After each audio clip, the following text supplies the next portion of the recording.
Welcome to Fireside Fedi, episode 17.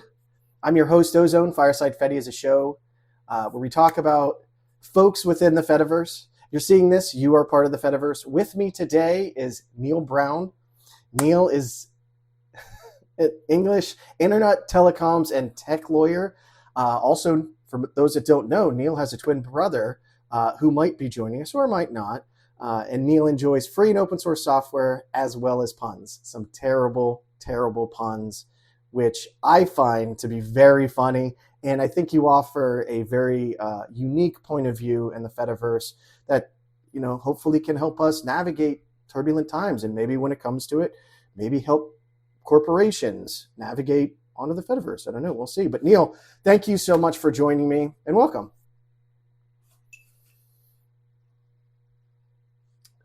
Dr. A, for that. So thank you for setting that up before I come on. Yeah, you're welcome. Yeah. It's downhill from here, basically, isn't it? Who would it have been worse? Like if I was like, I don't even know who would be. Well, I actually don't know who would be. That's pretty bad. That's pretty much it, right? That's pretty bad. I mean, I've read Corey's books for years, followed Corey's lines of thinking on things, the way he approaches stuff. And yeah, that's a So I tend to go for the ebooks rather than the hard copies. I'm an old man. Corey's approach to DRM, and I want to sell my books. I want to earn from my writing, but I also want you to be able to use them on the devices that you want to use and not tie them to a big platform. That I really go for. So yeah, you set the benchmark high. That's all I'm saying. And now you've got me. But yeah. Okay. Well, but before we get it, so how would you like folks to address you? Mr. Brown, Neil Brown, Neil. English lawyer. Neil. Okay. Yeah. And anything else sounds like I'm in trouble. You are. I mean, you're on the show, so. Yeah. But I'm here. I'm committed. And I mean, it's interesting that you say, though, that it's nerve-wracking to be on there, right? Like, you're not Cory Doctorow. And I've had these conversations, not just with, in shows like this, but I've had to take the place of men that literally are geniuses. And the first thing I tell managers is like, I'm not them. And, you are, again, distinctly you. And I think you have a very unique take on everything, and you view the world differently than he does, and it is not less valuable. And I'm very honored and very excited to have you on. Well, I'm delighted to be here, and I'm definitely me. That much I can agree with. As far as we know. Again, we were talking earlier, the camera might be fake, you might be an AI, but this is the second time we're talking. So it is, and I think I looked much the same last time. Although, to be fair, I had a haircut for this. It's not easy to tell, but I did. I just buzz my hair all the time, so I wish I didn't need a haircut. It's not worth going to a barber, is it? No, it's not. £20 for a haircut, £1 for the haircut, £19 to find what you're cutting or something. So, yeah, not worth it.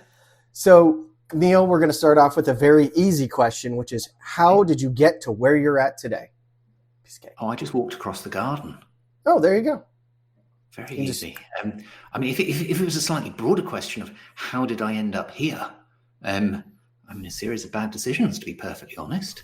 I wanted to be a lawyer for as long as I can remember, and when I was going through university, so you've always hated yourself. I wouldn't put it in those terms, but I can understand why you do.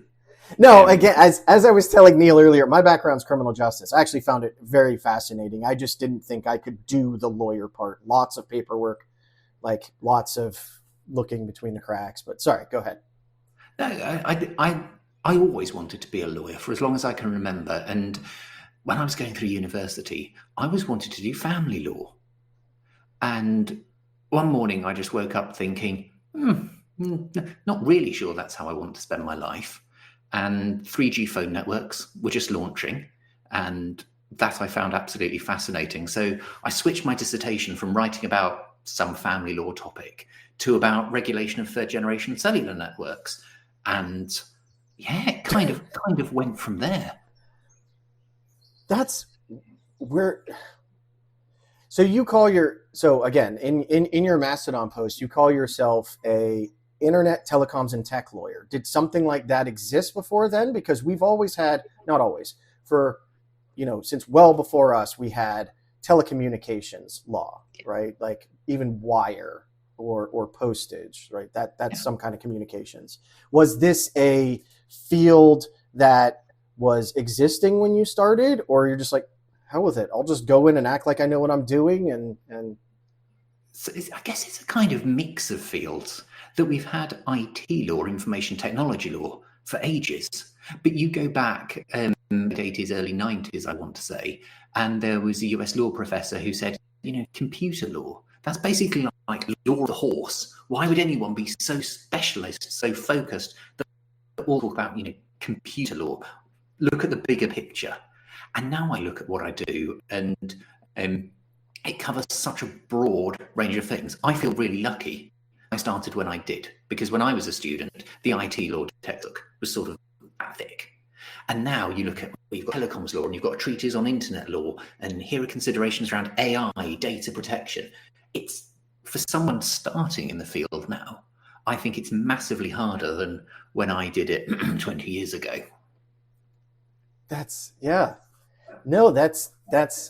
and it's interesting to look at it through that lens, because a teacher specifically in law, doesn't have that kind of same connection to technology that we do, right? So they didn't see the explosive nature that we have today, and it's only getting crazier, right? I don't know.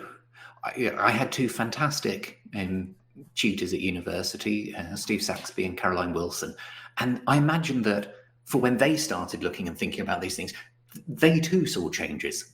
Whether the changes are more pronounced now, I mean, some of the changes are more annoying when I start looking at AI and things around that. But I think there's always been that degree of change and that degree of flux. But for me, at uni, certainly, I probably spent as much time doing computer sciencey, computer engineering-y, techie stuff as I did law stuff. And decided, maybe that's the way my career would go. So I spent 10 years working in-house for a telecoms company doing internet law, cybersecurity, child safety, a whole range of bits and pieces. And I loved it. I learned loads. And about 10, my wife is a lawyer as well. And about 10, 11 years ago, we went for a walk one evening and thought, yeah, we like what we do, but wouldn't it be nice to do it for more people? So why don't we set up our own law firm? How hard can it be? And Sandra, my wife, had worked in a law firm before for a couple of years. I never had. We went for a walk around the block and thought, it can't be that difficult to do it. And this is now our 10th year of running a law firm. Yeah. No, and it's as someone that's setting up their own business, I had the same thought, like, how hard could it be? And the amount of paperwork and like regulations. I just talked to an accountant on Friday, and I told my wife, like, I don't care what she costs. Like, instantly having someone experienced and just handling the money, let alone getting a lawyer and all the other stuff. And it's like, it's mind-boggling complex. I mean, you've ticked off a big part, right? Like, you can look at the law, you can understand the law, but like me, I'm starting at ground zero. Were there a lot of folks? I can't imagine there were a lot of folks in law school that were focusing on IT things. So in my undergraduate class, there was an IT law module on that. Really? And I think there were probably 20 or so of us studying that. How many then went on to do IT or tech law? I don't know. Right. It's a lot of people will try and advise on technology related stuff because there are so many organizations looking for that kind of work. But proper geeky, actually interested in the technology, certainly in England and Wales, there's a much smaller number. I'm definitely not unique, but it is a smaller number of lawyers doing it. And it's something that it seems like we need more and more and more of, because again, it's growing. And I think this is why I'm so excited to have you. Now, I'm in America, and I'm not expecting you to know the law, but there are significant amounts of people that want to own their data, that want to host it. And now we're getting into So I literally talked to someone last week about GDPR, right? I'm like, I'm in America. And they're like, no, you need to worry about GDPR as well because it's a website. They will just, block you out. And I think that your field, if, it seems to have a trajectory potentially with the Fediverse and with technology of more folks wanting to invest in themselves and take care of themselves. So do you agree with that? But also, like, what kind of clients do you normally talk to? I mean, I think you're right that, of course, we always need more lawyers. You can't have a party without more lawyers. So, yeah, I agree with that. I don't know if I said that, but yeah. That's what I heard. That's what came across. There Yeah. should be more lawyers. I think every lawyer hears that, right? Far be it from a lawyer to twist your words. We wouldn't do that. We wouldn't do that. And I mean, to your second point, people should worry about the GDPR. It may be worthwhile considering the GDPR. And I say this as someone who spends a lot of my time working with data protection stuff. There's very little to worry about with the GDPR. There's some stuff to think through. There's some stuff to do. But on the whole, for a lot of organizations, it's pretty straightforward. What doesn't help is it's about that thick. But fortunately, there's loads of great free guidance and resources and tools out there. So I can understand why people worry. I point an awful lot of people to free resources and say, look, not really sure you need a lawyer on this. Why don't you have a look on the UK Information Commissioner's website? There's a tool on there for how to write a privacy notice. It actually generates a privacy notice for you that will be good for the purposes of the UK GDPR. And it may be that other data protection supervisory authorities have something similar for the EU GDPR. They're similar, they're not quite the same. But yeah, there's some useful free stuff out there. So sure, I agree, absolutely, you're spot on, we need more lawyers. But at the same time, maybe people don't need to worry about stuff. There are some good free resources out there.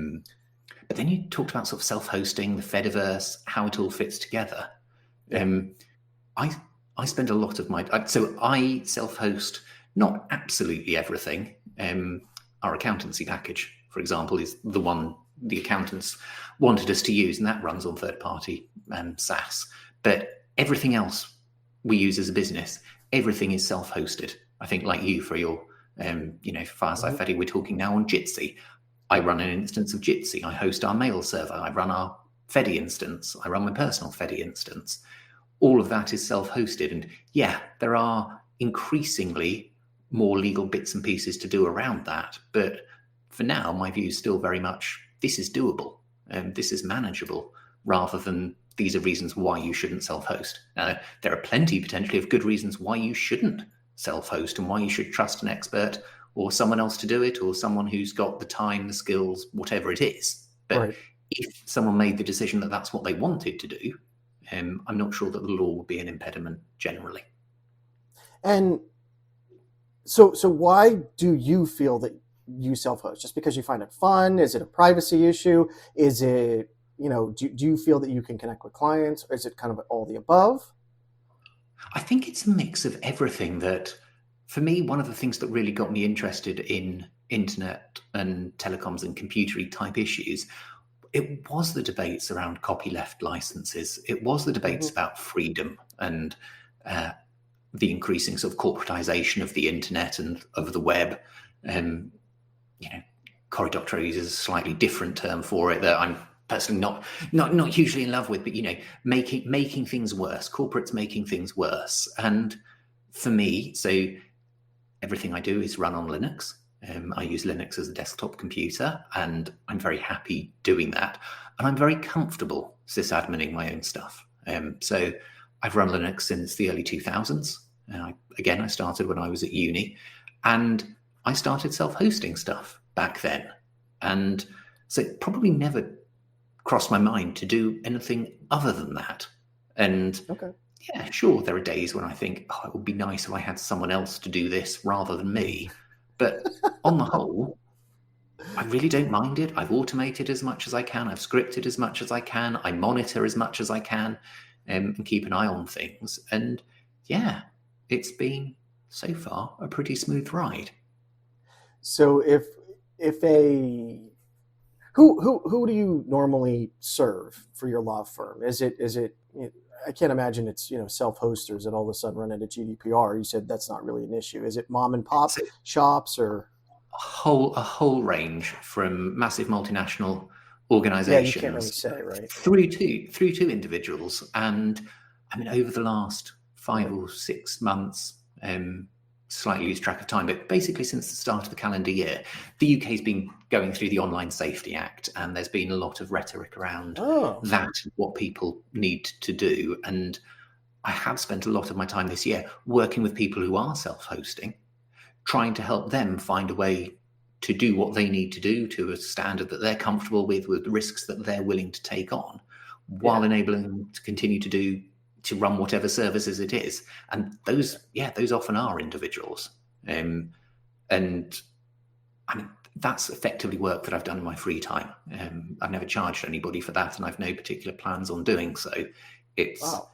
I would like to see people being able to host their own Fedi services. I'd like to see people being able to run their own personal blogs or whatever it might be.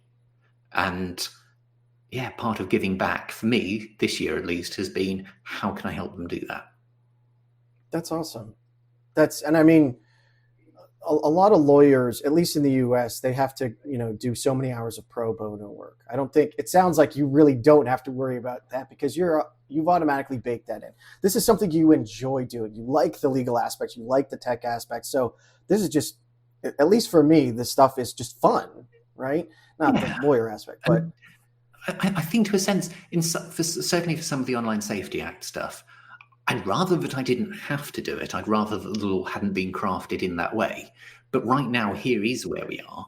And sure, I don't have a regulatory requirement to do pro bono. And I don't do it to tick a box or to prove to someone else what I'm doing. But there's a need out there. There's a need that I can address. There's a need that I can address while doing work to bring in money, while also doing this as well. So the Fedi's been really good for me in that kind of way. People pop up with interesting questions, and I'll often stop and have a chat with someone. And quite a lot of time, the answer is, I don't think you really need legal advice on this. Certainly, you don't need to pay me for legal advice. Have you thought about looking at these resources, or have you looked at a particular regulator's website? A bit like I was saying for the GDPR, trying to point people in the right direction, demystifying, perhaps, if that's way of looking at it. No, that's amazing. But have you ever had it where someone asked you a question, like, I don't know, and you go and look it up, and then you can actually take that to your paying customers? Like, being in that kind of environment, having, at least for me, whenever I've taught newer folks to IT, they ask questions that are very unique and things that we would never think of, because that's just obvious. It's like, none of it is obvious until you go look it up. So have you ever had that? Because that in itself is you being on the Fediverse, is paying back you being able to make a living. So if I split your question up then, lawyer style, has anyone ever asked me a question where I didn't immediately know the answer? Yeah, all the time. Yeah. And very rarely is there one true answer. Actually, and it's a sort of a standing joke. You ask 3 lawyers a question, you get 4 different answers and 5 bills. But the truth is, it depends on all number of things as to what the answer might be. But often I get questions and I think, never thought of that before. I will go away and have a think. And the answer may not be in the law books, and it may not be in the RFCs or the standards or whatever it might be. It may be a case of sitting back and thinking, okay, how does all this jigsaw fit together for those particular set of facts? So first question, yes, all the time. Second question, what do I do with that knowledge? I'm probably a terrible businessman, because I'll probably blog about it. I never do it in a way that identifies the client unless they're happy with it. But for years, if I did some work and I thought, there's an interesting novel point there, it might come up again, I used to put it on a wiki that I run, DocuWiki, again, self-hosted, to which only I had access. And I just got to increasingly thinking, why am I doing that? I'm not massively worried about other people reading what I've written and either not coming to me for advice or competitors doing it. There's plenty of work to go around, and I'd rather people were able to help themselves and not incur legal bills when they can. So Right. I tend to write blog posts about it, and some of the blog posts are long and some of the blog posts are short, and very occasionally they're interesting, but they're nearly all, ooh, there was an interesting thing cropped up. I've thought about it. Why don't I write some thoughts? And I just moved from keeping it in that private repository into, well, I may as well blog publicly about it then. No, but I think that's what folks that have seen the advent of the internet, that's what we're used to. Information was shared freely. We were all happy to give it, and then things have starting to get locked down, right? And it's like, now we need to monetize every answer. How do we do that? Oh, well, Stack Overflow has ads, right? It's like, I'm tired of that. Like, let's get back to that, in my opinion. And I think that's amazing. And I 100% agree with you. We don't need to lock this information behind silos. There's more than enough that we can afford to work, and it's not giving away the answer. Even if the answer is right there, it's literally the question you have. The internet is so pervasive. We still need experts to see, does it apply to my situation? And how do I even find something like that? Right. So, and if someone can read a blog post and say, that's good enough for me, I'll go from it. Perfect. I'm happy with that. But in terms of paywalls and things, I'm lucky.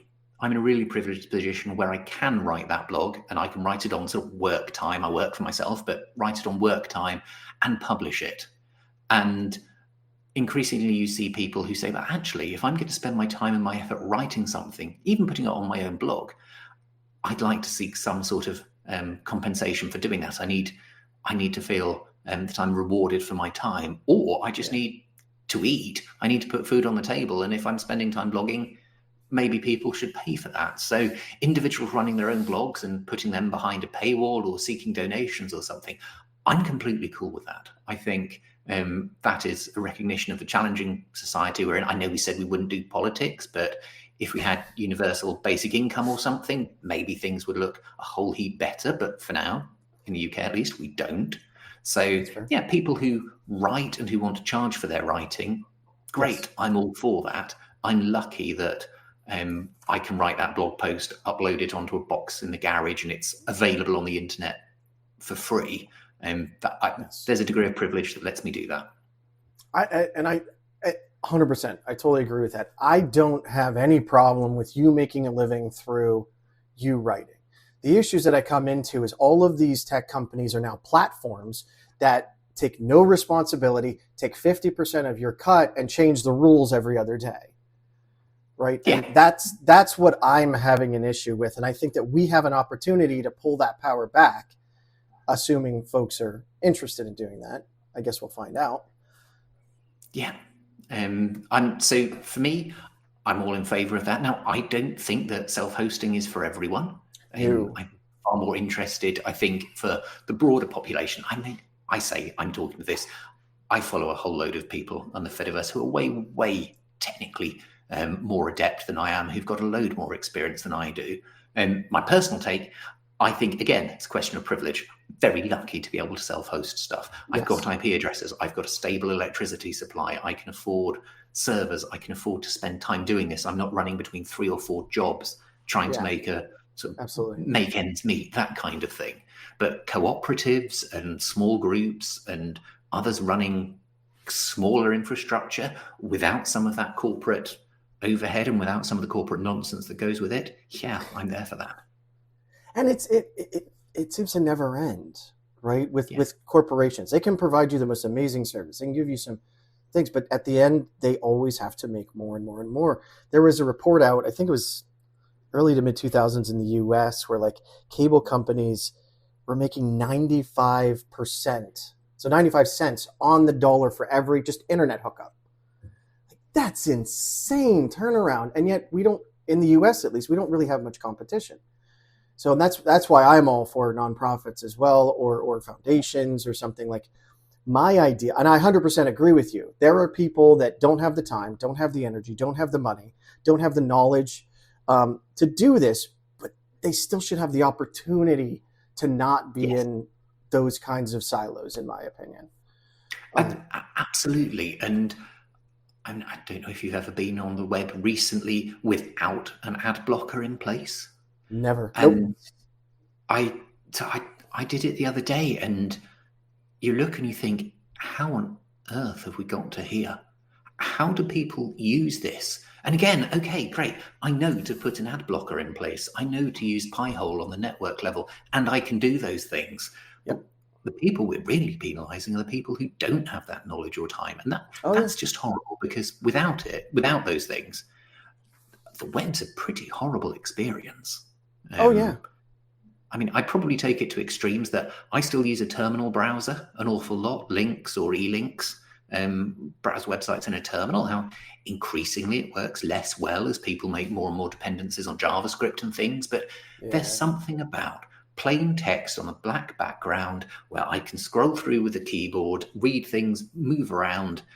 That's still really, it's why I really like RSS, really simple syndication as well. I read so much stuff. I don't tend to read many corporate or big organization websites, but I've got a whole load of people's personal blogs in my RSS reader. And if I want something to read, that is what I open. And you get interesting, fun, relevant stuff to me, written by people whom I actually want to read what they've done, and typically without any of that annoyance behind it. So some of those old technologies, still prominent in my usage. It's great you mentioned RSS, because we've seen a resurgence with RSS as people tend to move away. You were talking about the current state of the internet, though, with the ads. And like, I remember, again, early internet where people were figuring out, how do we monetize this? And I think anyone our age remembers all of the title bars across the browser. And then you'll go over to a parent's or an older friend's house, and they have like 60 of those, and like their web browsers down here, where people have found that, like, well, people are okay with ads, but we've not gotten to the point. I think for us, we've gotten to the point where it's like, no, I'm not doing that paywall. No, I'm not going to your site, because it's literally one sentence ad, and it makes me sick to my stomach. But things like RSS, not just because of the Fediverse, I feel like people have found it again and are like, oh, I don't have to worry about that shit. I'd be interested to see how much it continues to grow, whether it is mostly already slightly geeky inclined people who are now using RSS more, or whether there really is that broader uptake of it.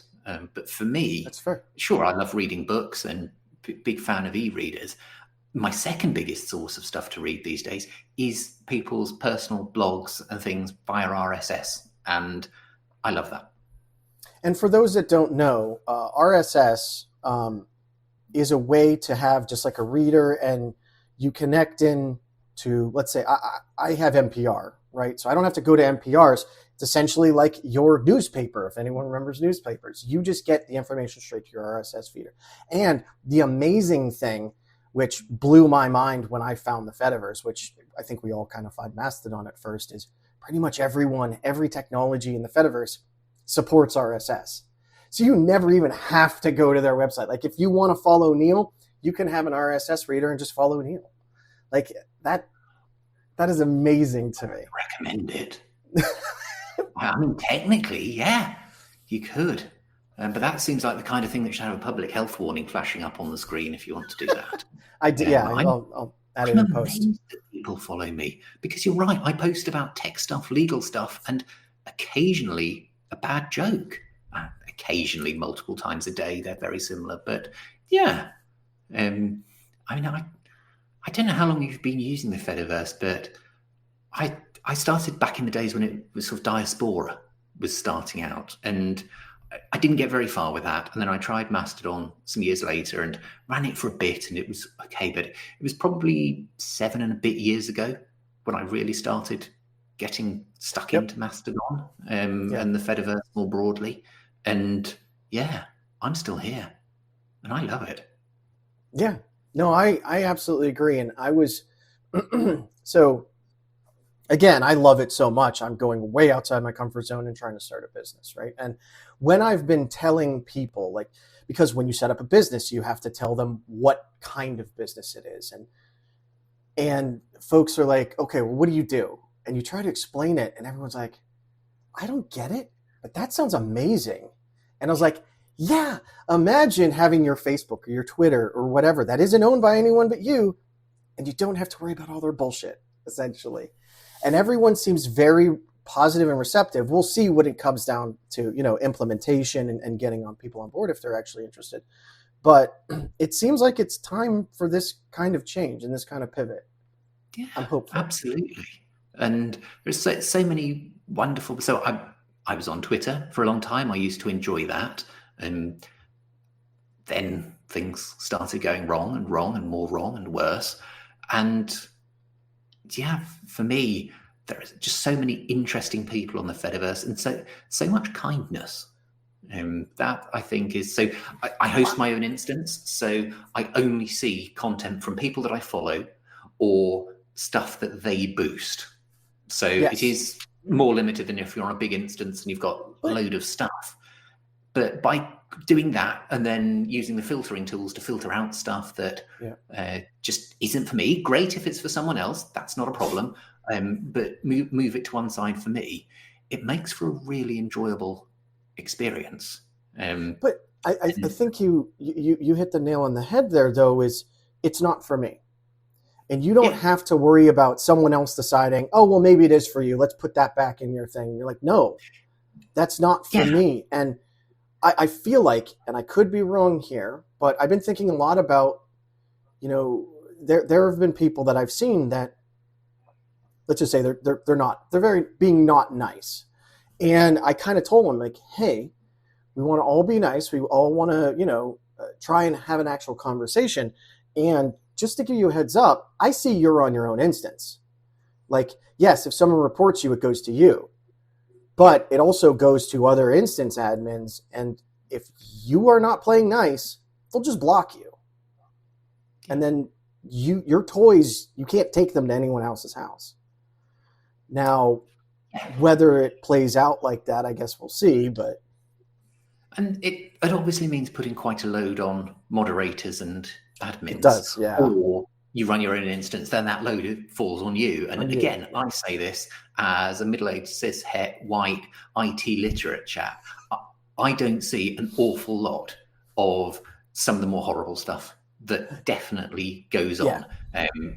People don't direct it at me, or it's blocked out with block lists that I've got in.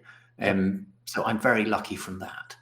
I imagine that the flip side of anyone being able to host, anyone being able to interact and whatever is, it's not just those who are kind and open and generous and us to that. There's a whole other world as well. And looking at the safety of the more vulnerable users within the Fediverse and things, absolutely vital. Yes. So completely agree with you. I've recently heard that too. Like and that's something we never think about, right? Like our perception of things will be completely different versus someone that, is a different gender, is a different skin color. Like, and it doesn't have to be in a negative way, I'm saying, but again, when I really believe that everyone has something unique. Your experience defines you. And, I could have literally someone else on tomorrow that has had a similar life and viewed it completely differently just because of one little change of their life. Yeah. And that's important, understanding everyone's position, right? And I don't know. Yes. And so for me, I'd probably spend more time in the Fediverse than I should. And maybe it's a side effect of being there and just generally having a chance to talk with so many amazing people. You get that sort of crossover between people you met online, who then sort of come into your offline existence as well, and people who you met offline who then bump into on the Fediverse and things. I got this absolutely wonderful thing. I showed you. Came through the post recently, and I showed what it was. Look at this. It's from wonderful Fedi artist Welsh Pixie.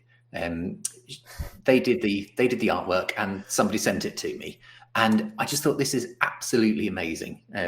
Quite lovely. For our audio listeners, do you want to read that out and explain it? It's a bit difficult because I've got it pointed at the camera, so I can't actually see it. So do you want to read it out?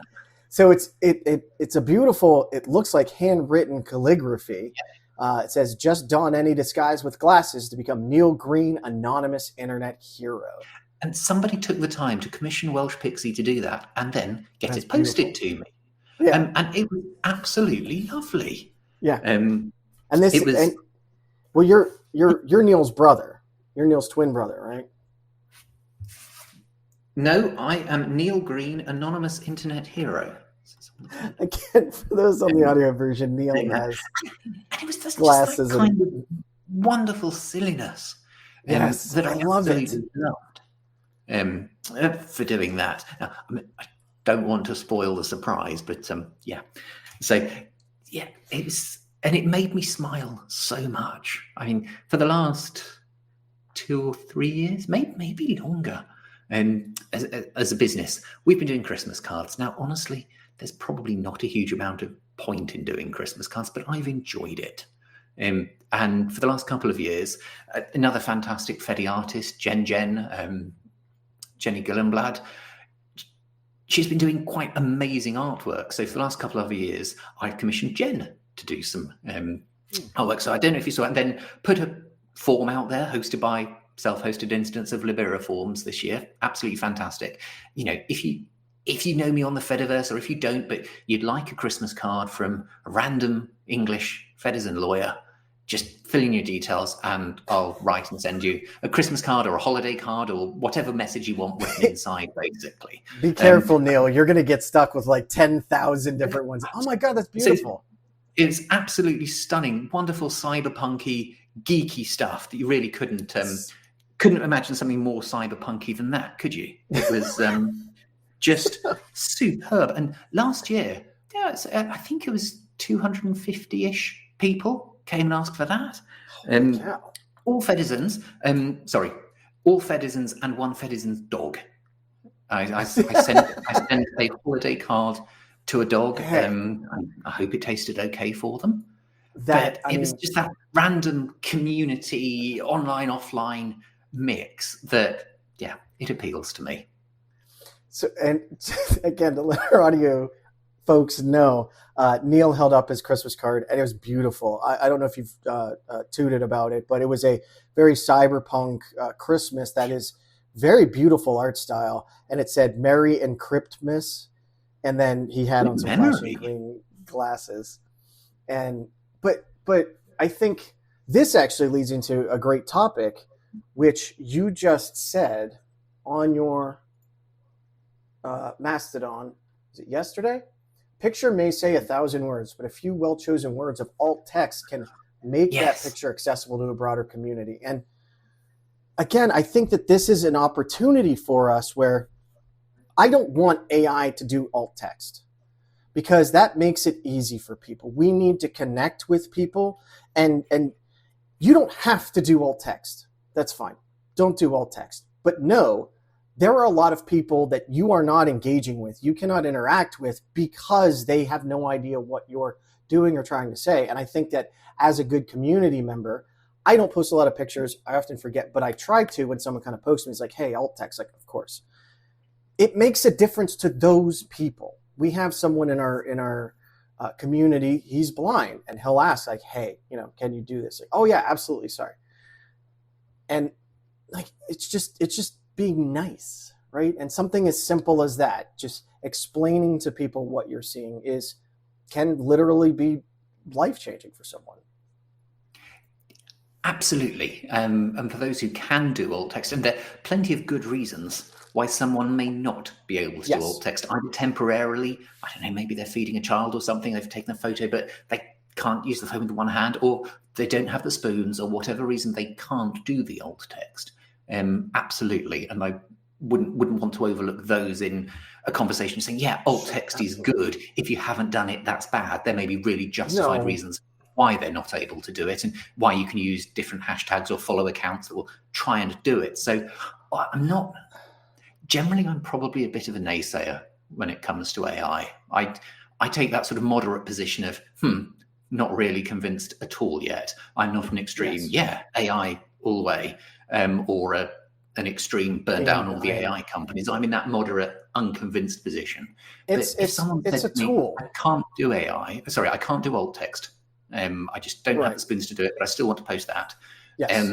them using AI to do it, is that better than there being nothing there at all? I genuinely don't know whether then the receiver, Right. the person who views the image, could use AI themselves, whether it's better it's done once than multiple times.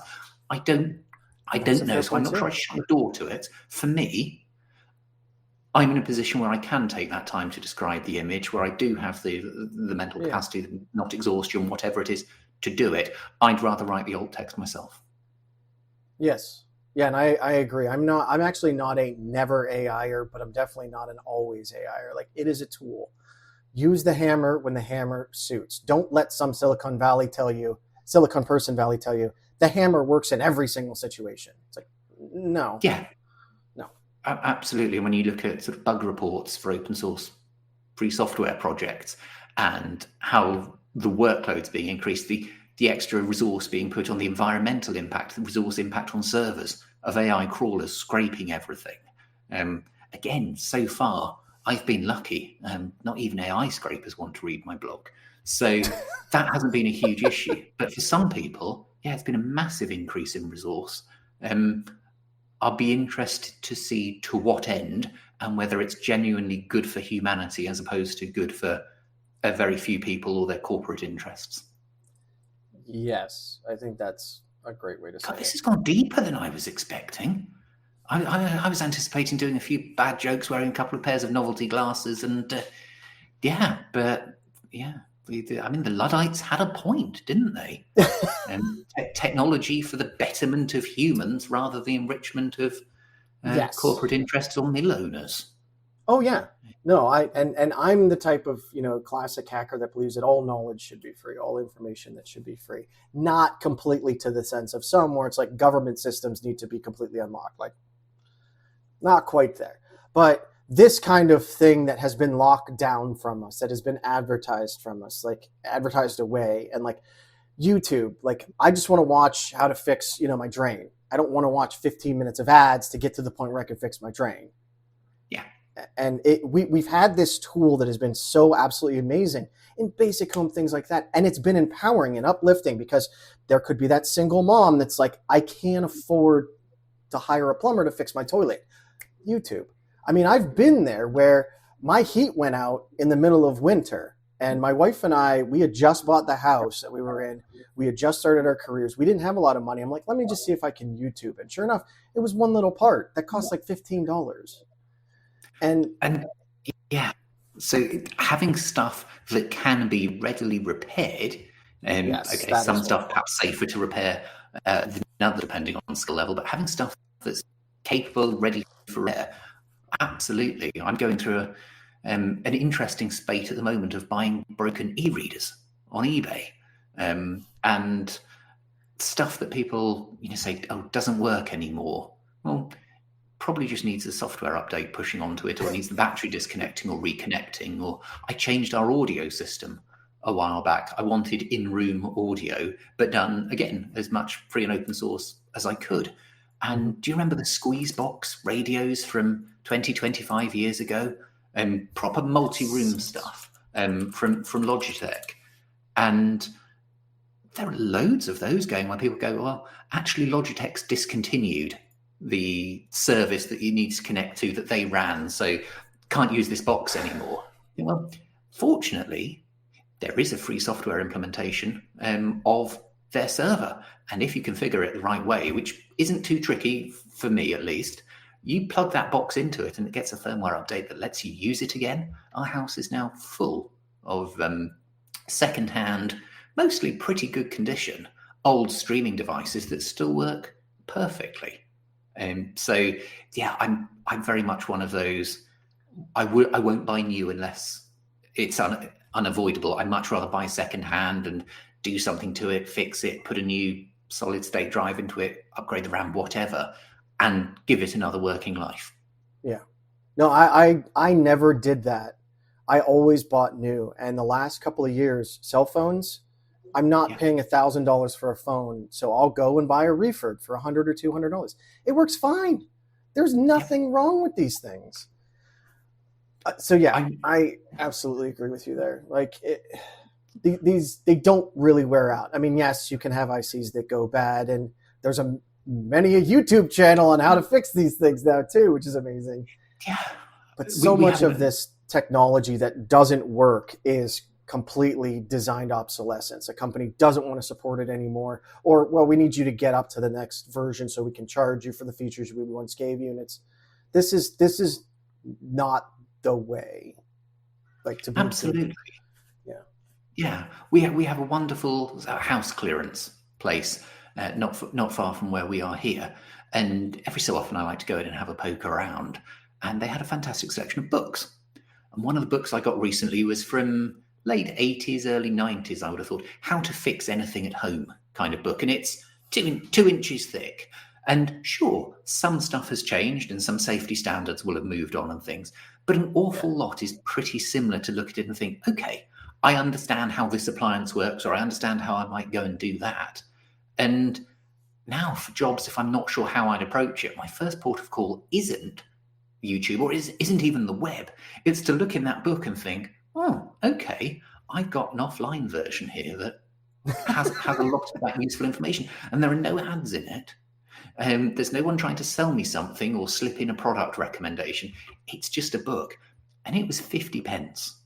It was, I mean, if nothing else, you can use it to hit the broken appliance and try and fix it, and you've still got your money's worth. So, but do you think that there's a place still on the internet where you could, like, again, if you could get folks like on PeerTube or something, would you be more incentivized to look up something on a PeerTube when you know that there's a large maker community or something, or are you still going to that book? The reason I ask is I made a little silly tagline on PyFed called, and I made a video on it, don't search it, Fediverse it, meaning that we should be investing back into this thing that is completely community owned, completely for the benefit of us. And we want to make that knowledge base as wide as possible. So folks that might not have that 50-cent book, that don't even know that 50-cent book can exist, and they could still find it without all the BS that big tech is forced on us. So you're the first person I've heard to use Fediverse as a verb. Yes! I'm going to reserve my judgment on that, but moving on to the bigger point that you're making, would I be more inclined to look at the book or look at a Fedi instance?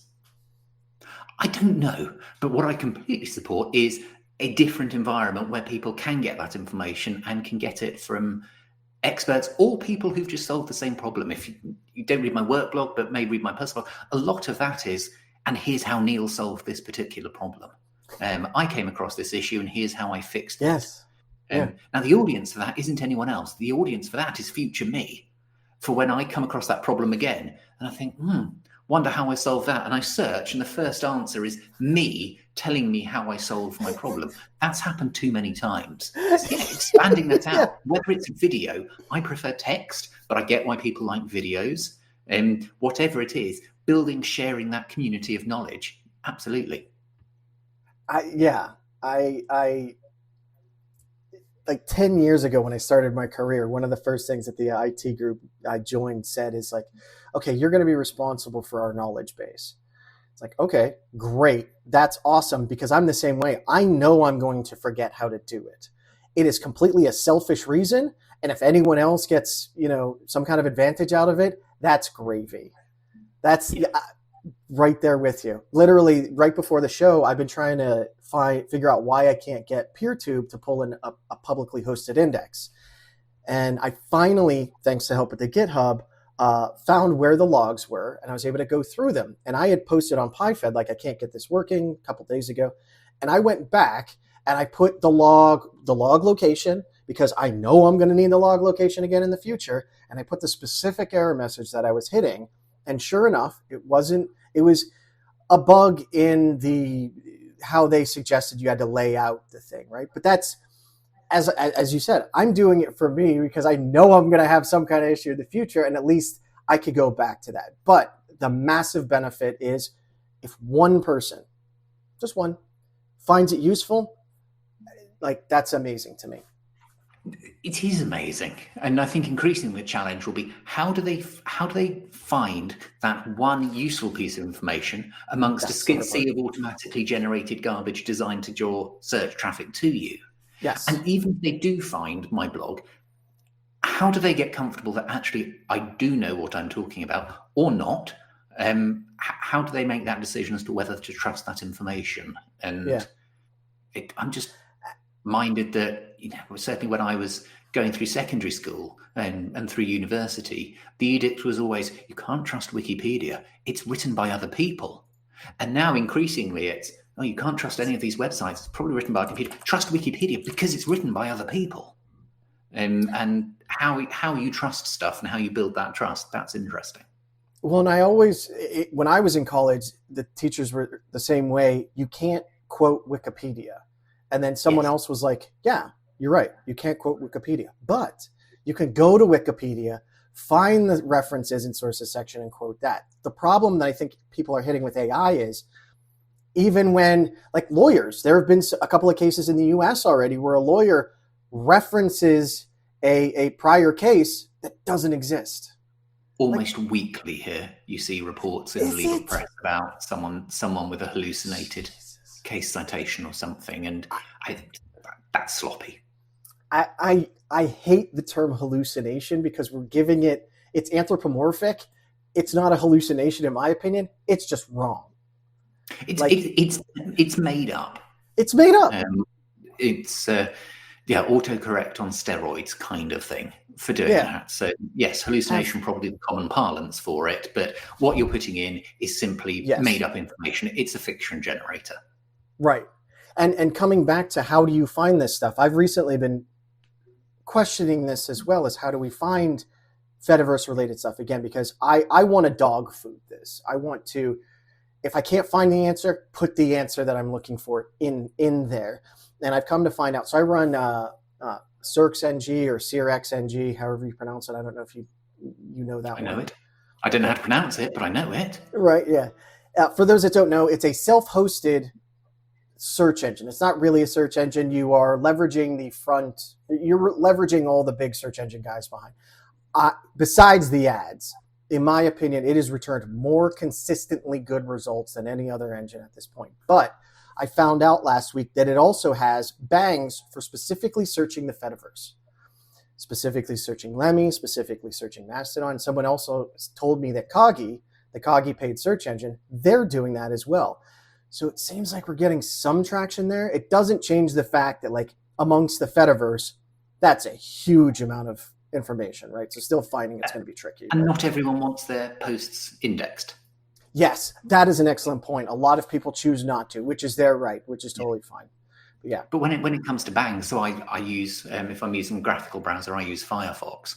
And I use search shortcuts all the time. So rather than searching on DuckDuckGo or wherever, if I think what I want to search is Wikipedia, I do @wiki space and then type whatever it is I want to do. And it searches using Wikipedia's search engine. And that's dead easy to set up within each instance of your browser.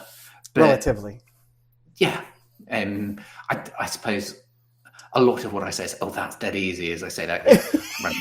I'm running this on Linux-related laptop, and it probably didn't take any config editing or terminal stuff to do it. So it is easy.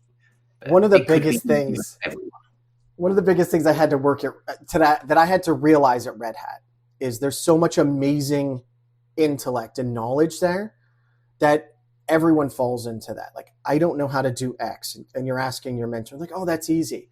So what I started telling newer folks is, you're going to hear that's easy a lot. That's because they know how to do it. You're starting from scratch. Do not internalize that. Work through the problem. When you hear that's easy, that's because that's easy for them because they've been there a million times. You still need to walk that path, but you can get there if you want. That is completely fair. And yes, very valid correction. Thank you. And for me, that's why I've then done it. I then blog it so that when I forget how easy it is, I can go and find it myself and learn from myself for doing that. And having a community too. Like none of this would be possible without the folks in my community. Like I trip over things constantly, and just having multiple people that look at the issue in multiple different ways, we can isolate down to the problem. So again, I feel like what we've lost in these big tech things is that kind of community. Like, oh, I might not know, but I know Neil has a blog on that. Let's go look. Yeah, humanity is a shared experience. Yeah, that's a great way to look at it. Yeah. And in saying that, I haven't had to use Fediverse as a verb. I love them. Like, I crack myself up with some of these things because, like, they're so cheesy and stupid, and yet it gets a reaction like that, right? So you're gonna remember because you're like, I want to throw up a bit because it is. Oh, I'm going to remember. And that's the point, right? It's like just that little tick in the back of your mind because I'm taking that like the commercials that we've put up for the last 30, 40 years and that we all are just like, that is so dumb. And I'm just like, I'm taking that. I'm using that as my own. I'm going to make the dumbest sayings. You remembered it. Yes. Yeah, right.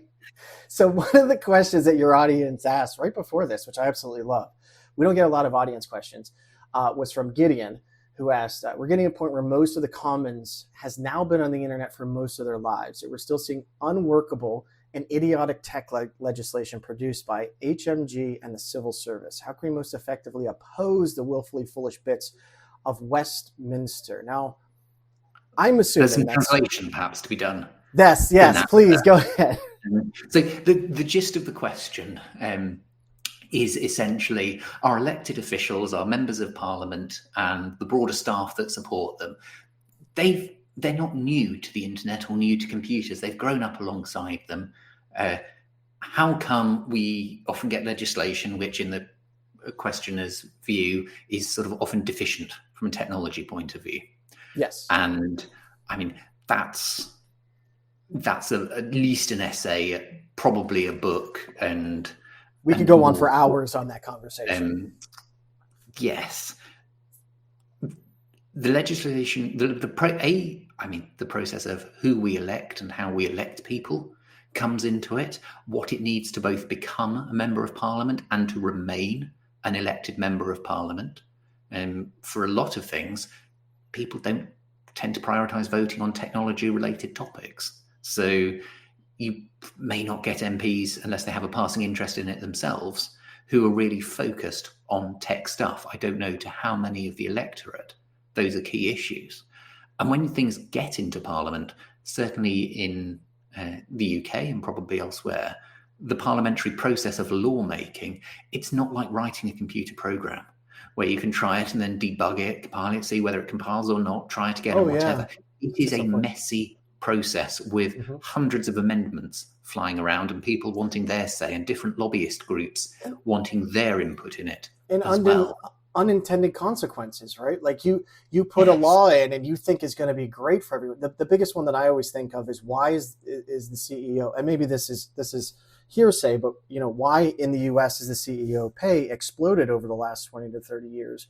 And someone, and I don't remember who, pointed it down to the Democrats pushing through a law in the 70s or 80s and saying every CEO has to publicly announce their pay, thinking that would keep them in check to worker pay. But what that did is, I'm a CEO, you're a CEO, you're getting paid more than me, we're doing the same thing. No, I want more.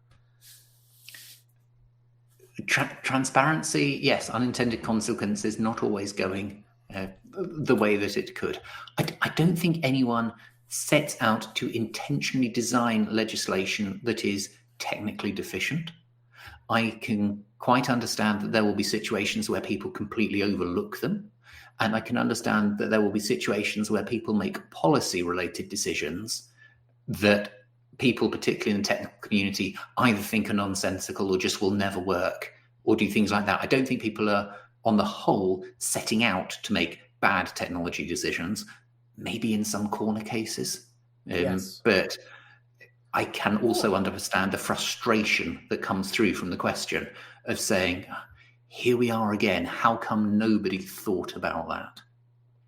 And it's and I mean, being in law and in IT, you see every single tiny nuance, right? Like there have been numerous times where I've been on a call and the decision to restart an application was made, and then we had another 2-hour conversation before we actually did it because no one knows all of this stuff. It's so complex and it's so important. If you restart it and something doesn't come up, how the hell do we restart that? Who do we get? And like no one, yeah, I don't think it is as black and white as that either. But like the Child Safety Act, I don't know that where you're at. You obviously know it massively better being a lawyer, but I see a lot of those kinds of things that, the media tells us that is just a political divide, that they want to do it this way, but really they want to shut something down. And it's such a nuanced question that I don't think there is one answer. But my concern is making law-abiding citizens now criminals, right? So like there's constantly conversation about encryption going away. We all know you cannot put a backdoor in encryption. It doesn't exist. Like someone will get in. We have plenty of examples over the last 30 years of encrypted or secure things that, are not. So what do you feel like that? And often it even if you can abide by it, it pushes you out of it and all of the people that are not going to follow it anyway further into that periphery. Do you agree with those things? Where do you see challenges like that? Again, there's a book's worth of stuff in those questions covering a whole range of themes. Just give me an answer, yes or no. Jeez, these lawyers, I'll tell you. Online Safety Act. Mm-hmm. I think some of the thinking behind it is sound. I think some of the principles, the idea of helping keep children safe online and putting some of the responsibility on large platform providers, as well perhaps as also on parents. I think that makes a lot of sense. Exactly how the OSA, the Online Safety Act, goes about it, some of the claims of territorial or extraterritorial effect, I'm less enamored by.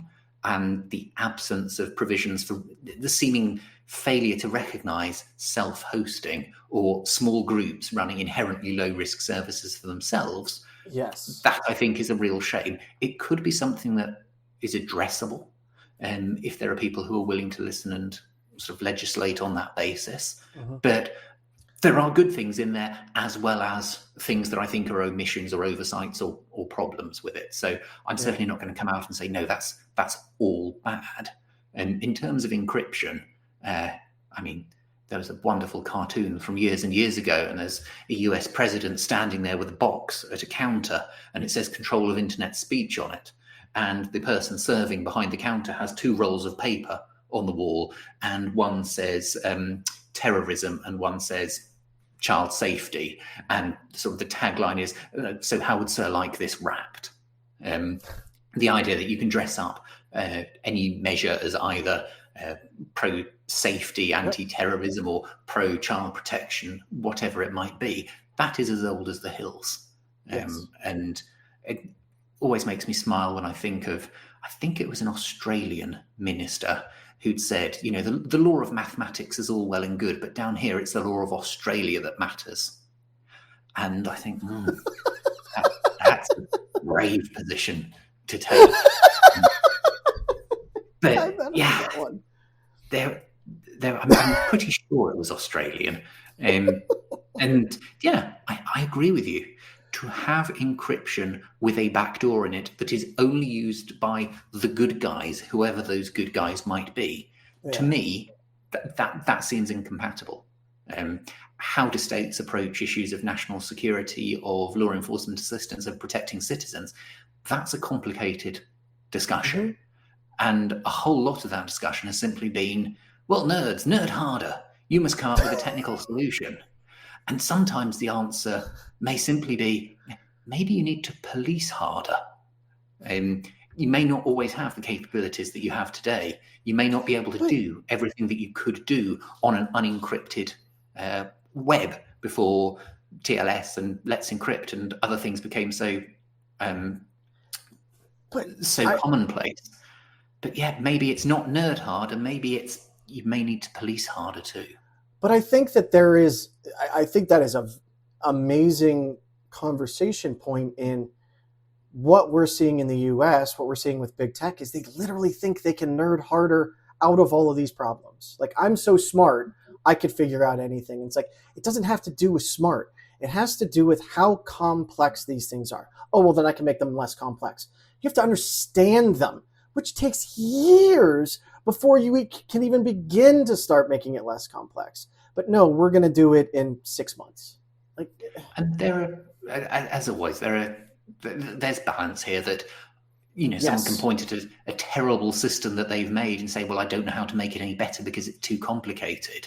Well, that sounds like a you problem in some respects.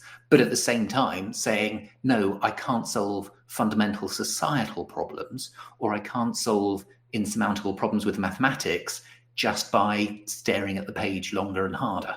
And we may need to distinguish those two and probably various other camps along the way, from saying, yeah, maybe there is something that organizations can do. Maybe there are some things that they cannot do and that someone else needs to bear some of that burden. It comes back to what I said at the beginning, isn't it? You ask a lawyer a question, you'll probably get an "it depends" answer.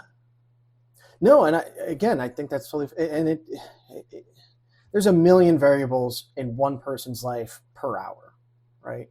And I wholly agree. I don't think that the parents are absolutely responsible, but you have to play a role.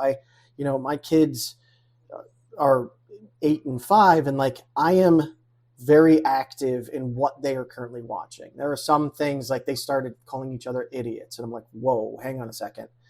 And they're like, well, such and such a YouTuber said. I was like, okay, maybe we need to keep away from that. And you have to talk to your kids. But I think that you pointed it out earlier. I'm in a position, I'm not working 3 jobs. I am home with my kids. I can see my kids. I can sit down and have the energy to talk to my kids about that. Not everyone's in that state.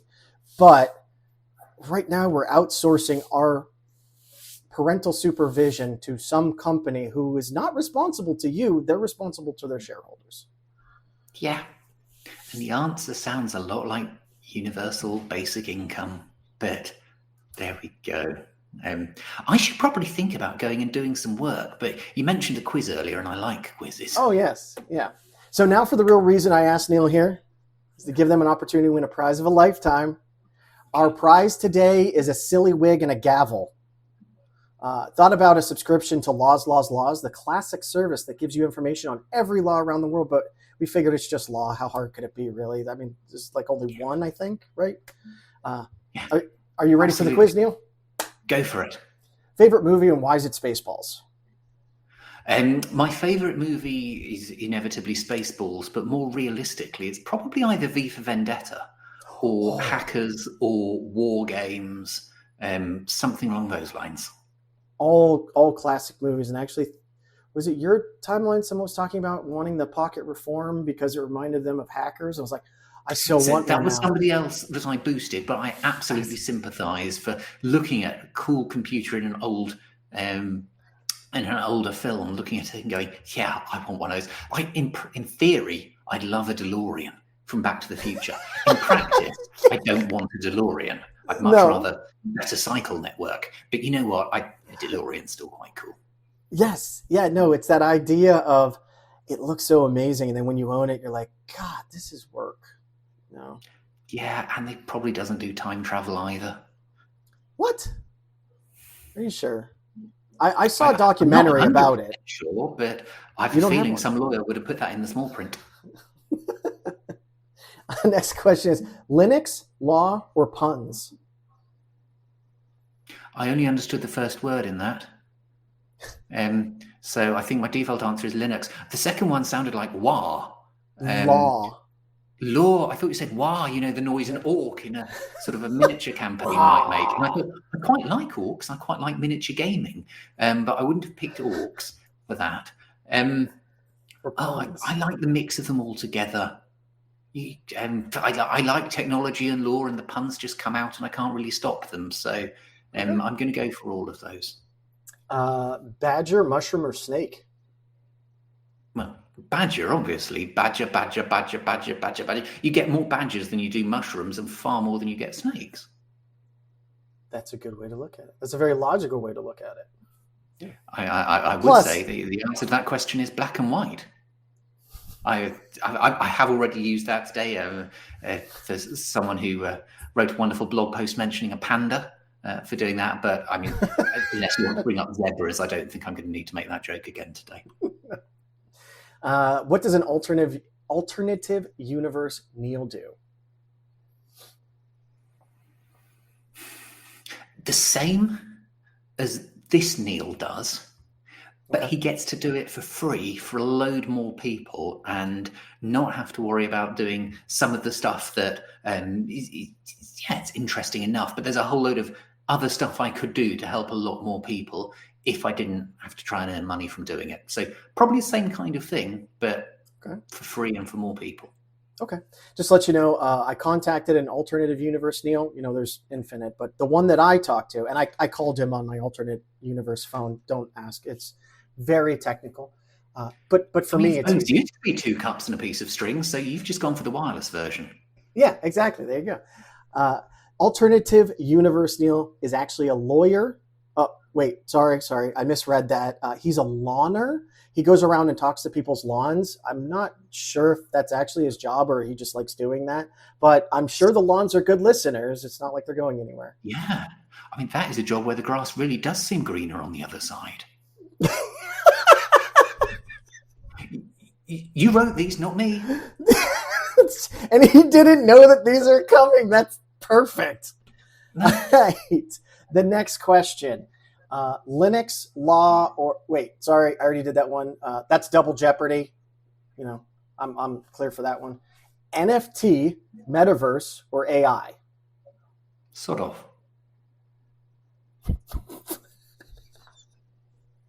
There you go. Go away. Next question. As usual, the last question will be sent telepathically to Neil. I will send it. I'll let you know when it's there. You obviously know you're telepathic. But for our audio listeners, I like to be verbal so that they can know that it's there, and then I'll let you answer the question. Okay? You ready? Okay. What's your answer? That's just rude. It's a valid question. It is a valid question, but I've left my ruler somewhere else. Can't do that. Congratulations, you got every answer either correct or incorrect. Good job. A community member was on their way to deliver your prize, but before they got there, we decided it'd be more fun to cosplay as whatever the guys are that wear the funny wigs and wave the gavel and sip the tea. And I think they're just called British, but I don't really know. We don't have gavels in the legal system. What? Here. So, you don't? No, we don't have those. Those are not something that forms part of our legal system. Go wigs, figure. Yes, I'm probably getting to a point where a wig's not a bad idea, but no gavels here. Go figure. A lawyer would ruin my joke. There we go. We ended on a fact. And it's taken us about an hour and 17 minutes to get to a fact, but we have ended on a fact. We did. So thank you so much for joining me to deal. Thank you for having me. Thank you so much for joining me today, Neil. Not to Neil. He is not. His name is Neil.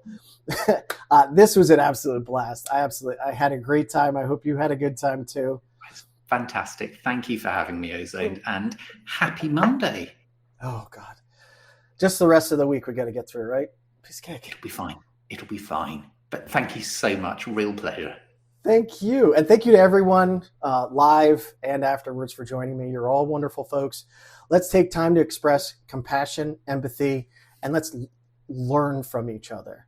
Don't forget to tip your admins, your developers, and this only works because of folks like yourselves contributing not only donations, but your time, your energy, your passions, your empathy. Try to empathize with folks, even those people that you're like, no, they're just an idiot. Take some time to at least try. This won't work without all of us as a community together. Have a wonderful day, everyone, and we'll catch you next time.